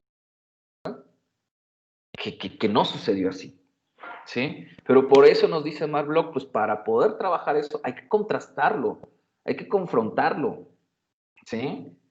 Y ese es un ejercicio que ustedes también tienen que hacer en la consulta de sus fuentes, no nada más porque encontraron que todos, o que el documento, o que el texto, o que la opinión de alguien alaba su tema y dice que, por ejemplo, me estoy acordando del tema de Max, de la película Sangre por Sangre, que es la mejor película, etcétera, etcétera, etcétera, no porque todos encuentres que todos coinciden, pues sea quizás verídico, ¿no? Tendrás que contrastar estas fuentes, pues, ¿no? Y tercero, nos dice el autor, la comparación, ¿sí? Yo sé que muchas veces se menciona en el ámbito, pues en el ámbito más social, ¿no? Que esta idea de la comparación, es que nunca son buenas las comparaciones, nunca está bien comparar las cosas y que es imposible comparar una cosa con otra, un hecho histórico con otro. Y muchas veces las personas y algunos historiadorcillos tramposos se salen por ahí con estas frasecitas domingueras. No, las comparaciones nunca funcionan. No, en realidad es un método, el método comparativo nos permite eso, identificar continuidades o rupturas, pero también nos permite problematizar nuestro tema, ¿sí? Entenderlo en un contexto, en una situación mucho más compleja. Comparar las cosas no es malo en términos académicos. La cosa es qué comparamos y cómo lo comparamos, pues, ¿no? Es decir, todos los proyectos que aquí se han vertido y que se quieren desarrollar para historia cultural, pero también para los compañeros que están en séptimo semestre y que están haciendo sus proyectos de investigación, pues evidentemente son temas o son ideas que pues están en un contexto mucho más amplio y que no simplemente se les han ocurrido así de la noche a la mañana y que además presentan una serie de similitudes con otros fenómenos. Entonces, aunque no vayan a hacer una historia comparativa, aunque su tesis no vaya a ser un ejercicio de comparar dos fenómenos o dos situaciones una con la otra, en el momento reflexivo, en el momento de construcción del conocimiento humano, comparar cosas, ¿sí? Comparar hechos, comparar teorías o comparar procesos nos ayuda a tener digamos, nos ayuda como método, ¿sí? A tener un criterio, una crítica mucho más profunda y fina de un fenómeno social, ¿sí? Antes de pasar al ejemplo que quiero mostrarles como para ver si nos permite o les permite repensar sus temas y pensar en sus temas. ¿Hasta aquí hay alguna duda, comentario, pregunta, aportación que quieran hacer?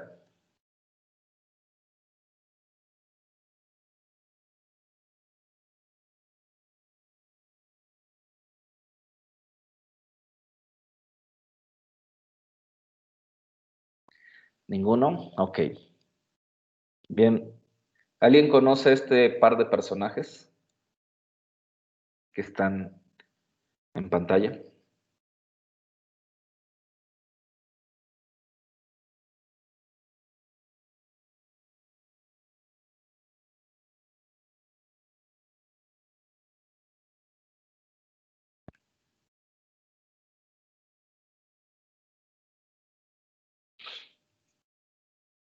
¿Nadie conoce a esas personas?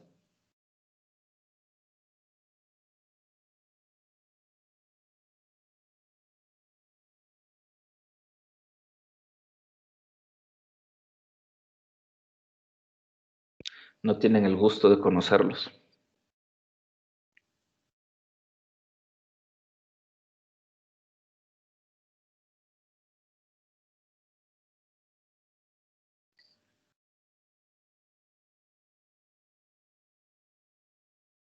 A ver, quizás si lo hago más grande puede ser que los identifiquen.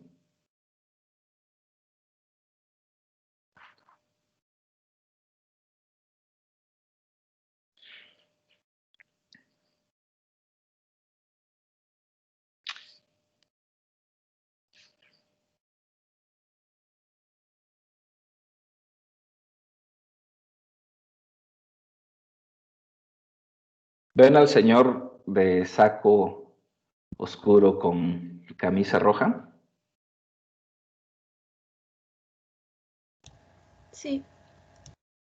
Ok. Ese señor se llama Gilberto Lozano. Ese señor impulsa un movimiento que se llama Frena. ¿Han escuchado hablar sobre ese movimiento Frena? Sí. Ok. Yari, ¿has escuchado sobre Frena y sobre Gilberto Lozano? Yo estoy descontextualizada, entonces respuesta corta es no, no estoy familiarizada. Muy bien, muchas gracias. Saúl. No, No he la verdad no escuchado nada, conozco no sabe nada. nada sobre Frena. Ok. Maximiliano.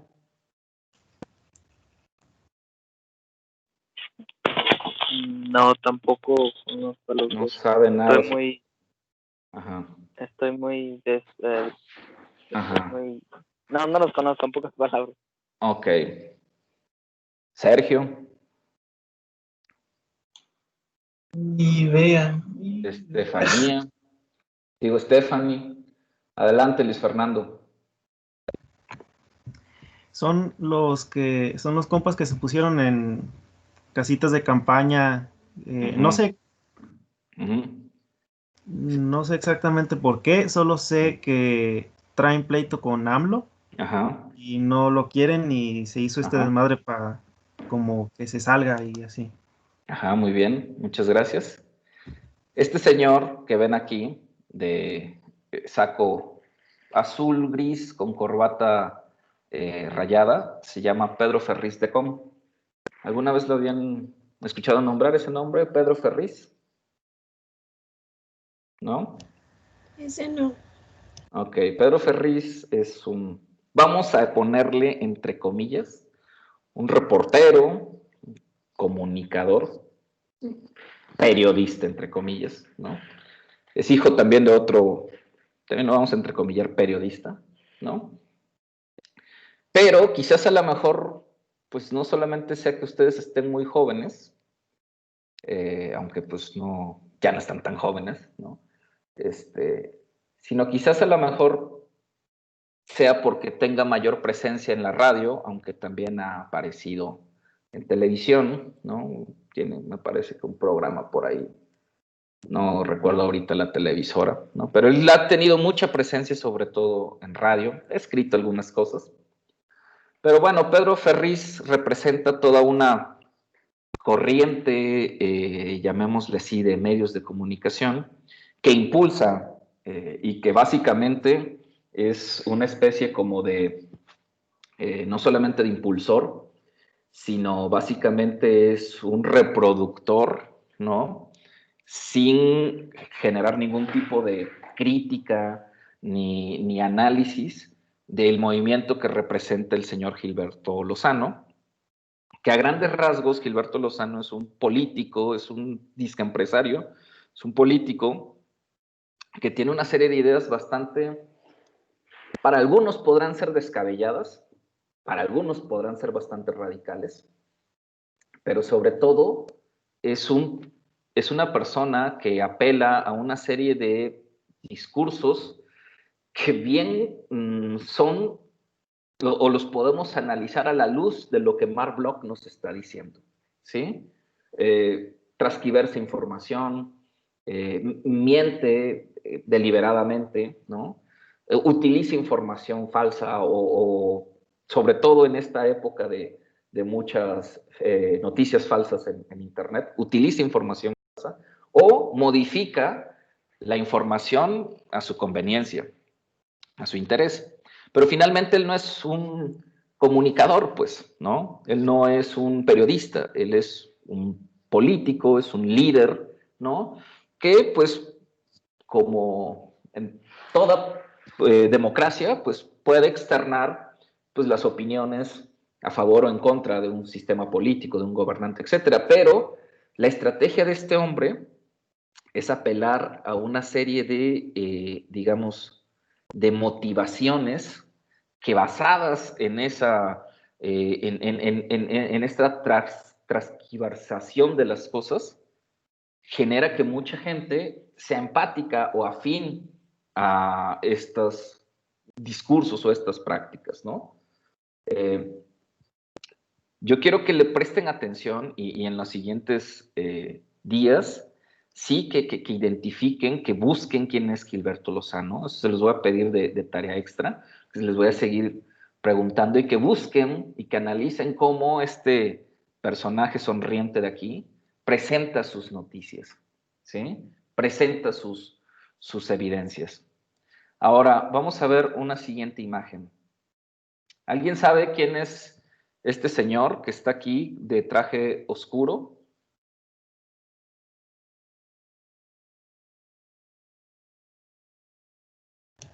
No. No. Ok. Pues a la señora yo supongo que sí la conocen, ¿no? La que está aquí. Abigail, tú sí supongo que sí. Sí. Ajá, ok, ya lo dijiste. ¿Alguien más conoce a Carmen Aristegui? ¿Ana Isis? ¿Ana Paola? ¿Stephanie? ¿José Eduardo? ¿Maximiliano? ¿Saúl? ¿Sergio?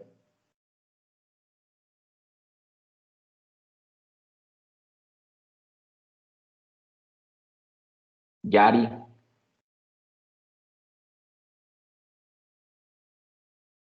¿Jessica? No, yo no, dice Ana Paola. No, Sí, lo dice ubico. José Eduardo. No, tampoco lo ubica Jessica. Sí, lo ubico. Ah, tú sí lo ubicas, perdón. Muy bien, bueno, pues les voy a... no, esto no es una tarea ni nada, pero sí les digamos, sugiero a los compañeros que ni saben, que no conocían a Pedro Ferriz, que bueno, está bien que no lo conozcan, ni al otro tipo, pero sí es necesario, como interesados en las humanidades, interesados en el mundo, interesados en la sociedad, que estemos informados, pues, ¿sí? Y que conozcamos situaciones que vive, pues, no solamente el mundo y no solamente nuestra pequeña sociedad o nuestro grupo humano cercano, sino lo que sucede a nivel internacional y nacional.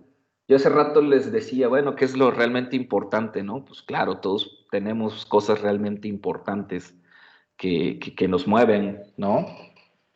Pero si nos preocupamos socialmente, creo que hay cosas que son realmente más importantes que nuestros propios ideales o nuestras propias metas personales, que eso está bien, todos los vamos a tener, ¿no? Pero me parece que hay cosas muchas veces realmente importantes, ¿no? Que van a determinar muchas veces que nuestras cosas importantes puedan realmente lograrse. Y a veces nosotros nos preocupamos más por lo que es nuestra realidad próxima y por cumplir nuestras metas y nuestros objetivos, ¿sí? Y descuidamos cosas que son realmente importantes, que vuelvo a insistir, ¿no? Influyen y determinan en nuestros comportamientos, en nuestros modos, en nuestras prácticas, en nuestras formas de pensar, de vivir, y por lo tanto, en el hecho de que si podemos o no podemos lograr nuestros sueños. Y máxime si son estudiantes de disciplinas sociales, ¿sí? No les estoy diciendo que ahorita mismo vayan y compren todos los libros o revistas de política en el país, pero pues son situaciones que les aseguro sí tienen que ver con nuestra sociedad, ¿no? El hombre que aparece en esta fotografía se llama Cuauhtémoc Gutiérrez. Este hombre es un líder del Partido Revolucionario Institucional, que ha sido acusado de financiar con dinero público una red de prostitución en la Ciudad de México.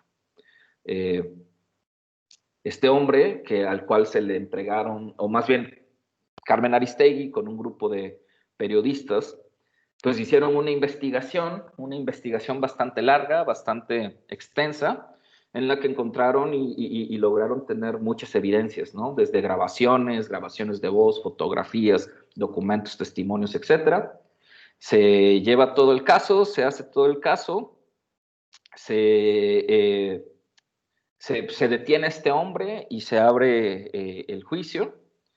Y pues bueno, para variar, como sucede en este México mágico en el que vivimos, pues este tipo salió libre, ¿no?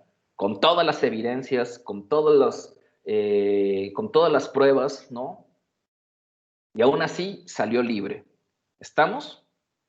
¿Por qué les traigo a ejemplo estos dos tipos de ejemplo? Uno, en donde no hay evidencias de lo que se está señalando. Gilberto Lozano dice que el gobierno actual nos va a llevar al comunismo, ¿no? Que este tipo dice que las políticas de AMLO son comunistas, cuando evidentemente no lo son, ¿no? Cuando cualquier güey que tenga 3 dedos en la frente, ¿no?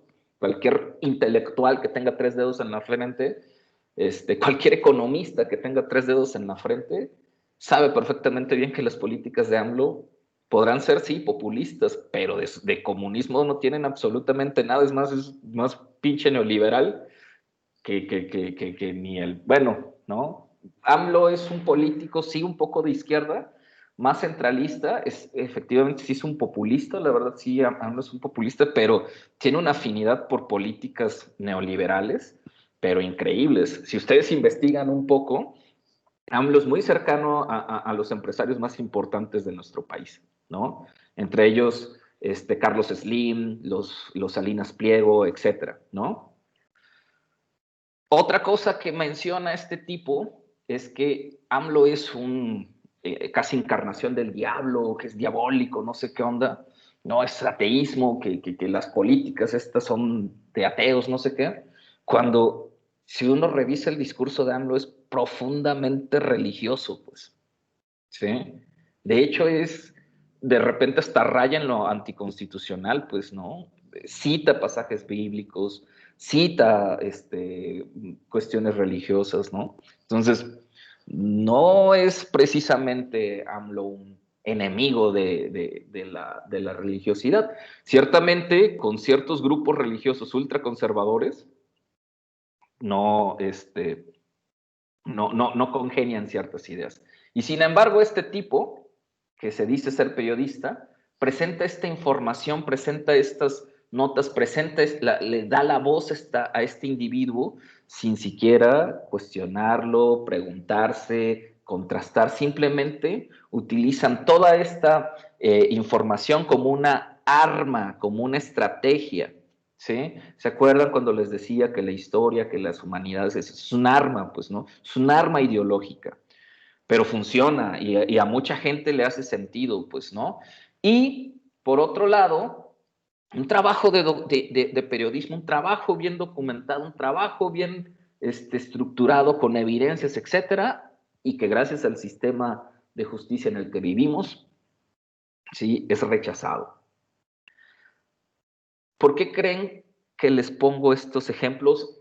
Es obvio, ¿no? Que es por el tipo de lectura que acabamos de realizar, ¿no? Porque hay una serie de métodos, hay una cuestión que la lectura nos ha hecho o nos ha explicado, pero ¿por qué creen que les traiga estos dos ejemplos y no ejemplos de una historia más antigua o una historia O ejemplos de la historia más antiguos, los niños héroes, Benito Juárez y esas cosas.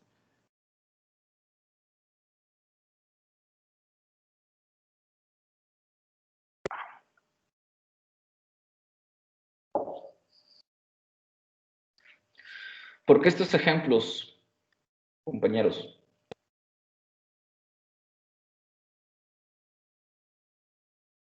Jessica, Yari, Sergio.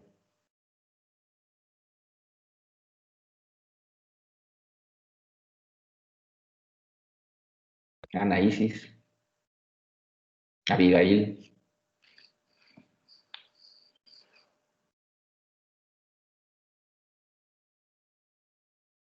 Porque pues son ejemplos más contemporáneos, más que estamos viviendo, que estamos pasando, experimentando, y pues podría decirse que los entenderíamos mejor que un hecho pues que ocurrió hace muchos años, porque pues no sabemos qué pasó, si exactamente pasó eso que nos dicen, y pues estos ejemplos son como pues estamos viviendo en ellos.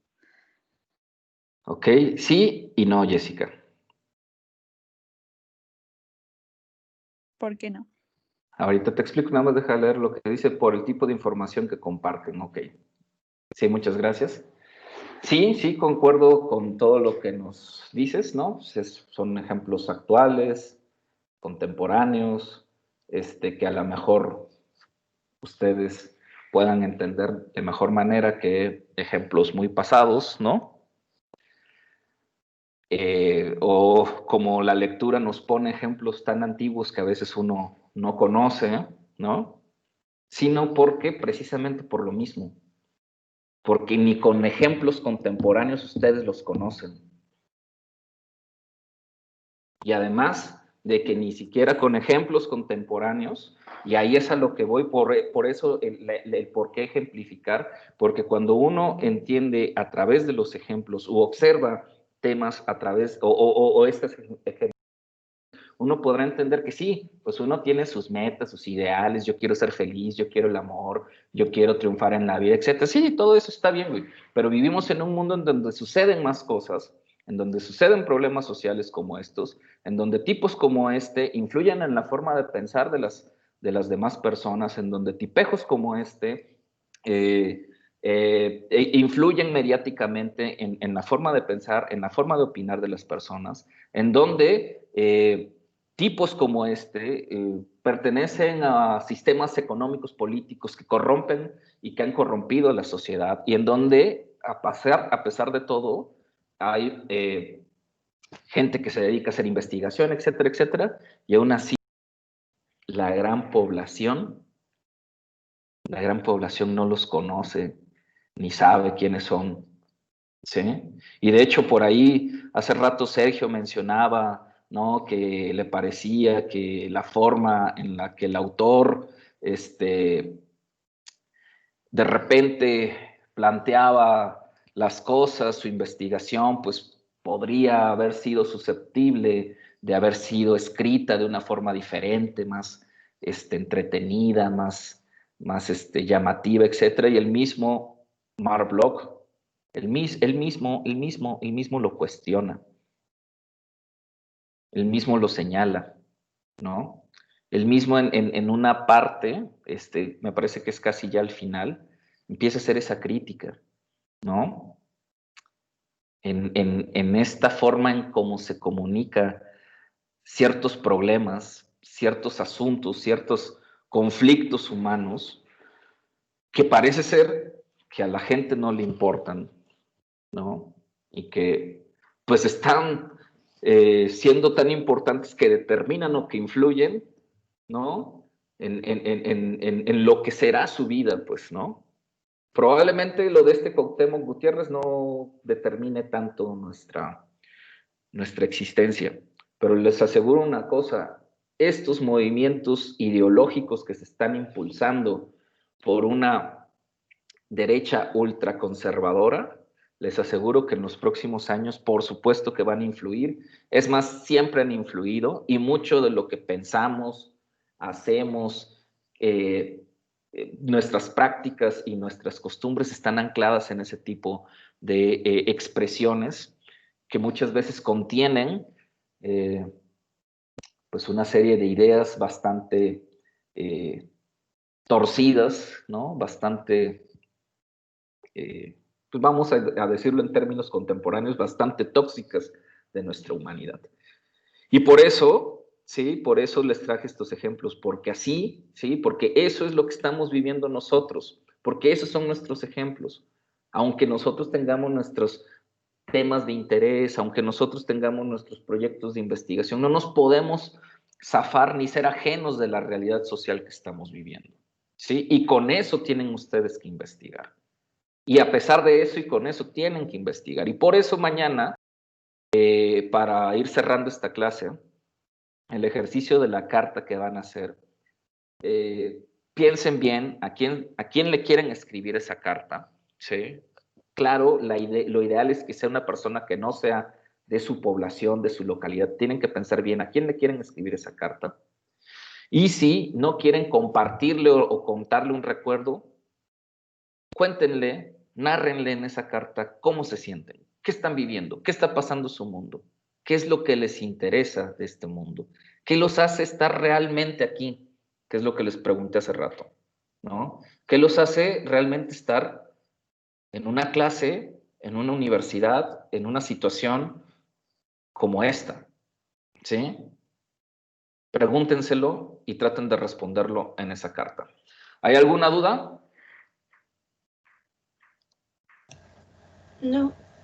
Ok, bueno, pues podemos finalizar nuestra sesión del día de hoy. Nos vemos mañana con la exposición de Yari, ¿vale? Que tengan buena tarde. Gracias. Gracias. Igualmente. Hasta luego. Buenas tardes. Adiós. Bye.